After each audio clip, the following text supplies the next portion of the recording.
rupestre dans toutes ses déclinaisons, source d'inspiration de l'artiste plasticien Moubarak Aman qui expose ses toutes dernières créations à Rabat. Ça s'appelle l'origine. Peinture rupestre à ses adeptes et ses gardiens, l'artiste plasticien Moubarak Aman en est un. Il se met dans la peau des hommes d'antan, un retour aux origines, et ça prend forme à travers des créations représentant des grottes, des scènes de chasse et bien d'autres expressions graphiques. Une recherche typique alliant exigence esthétique, plénitude et épuration. Retour à Dominique Orlando. On apprend beaucoup en allant voir à la galerie Mohamed El Fassid de Rabat le tout dernier travail artistique du toujours très jeune Moubarak Aman. En entrant et sans même vous prévenir, le voilà qui vous jette au fin fond d'une grotte, autant dire au tout fin fond des âges de la préhistoire, et l'on se souvient à ce moment-là que l'expo s'intitule L'origine.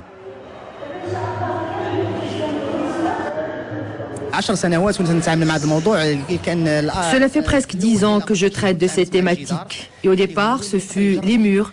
Et de fil en aiguille, j'en suis arrivée à ces dessins de la préhistoire que j'ai réussi à m'approprier. C'est également une tentative de dompter la matière, de l'amadouer, pour l'ériger en une forme d'expression artistique telle le calcaire, le fer, le cuivre. La matière donne la vie et enrichit la création artistique. منها الكركير البرادات الحديد النحاس مجموعه ديال المواد. انا بالنسبه لي حكاش انه العمل الا ما كانش غني بالنسبه لي انا اللي ما كانش غني فهو عمل ميت. هذاك الغناء ديال الماده في اللوحه. Revisiter la peinture rupestre et sa conception primitive du monde, l'artiste pourtant très contemporain y parvient sans peine car il réussit à imprimer à l'ensemble de cette incursion quasi ethnographique une tonalité atmosphérique tout à fait vraisemblable. Je connaissais son travail précédent et vu l'évolution de son travail, il m'intéresse. Donc ça veut dire que je pourrais l'exposer.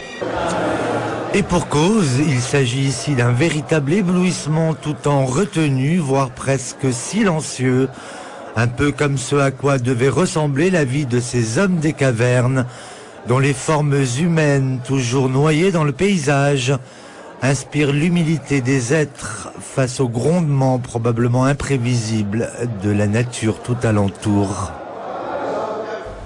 Voilà donc pour l'essentiel de l'actualité de ce dimanche. Demain, c'est vos Kreb El Ghabrit que vous retrouvez pour le 19h. Très bon début de semaine à tous. À bientôt.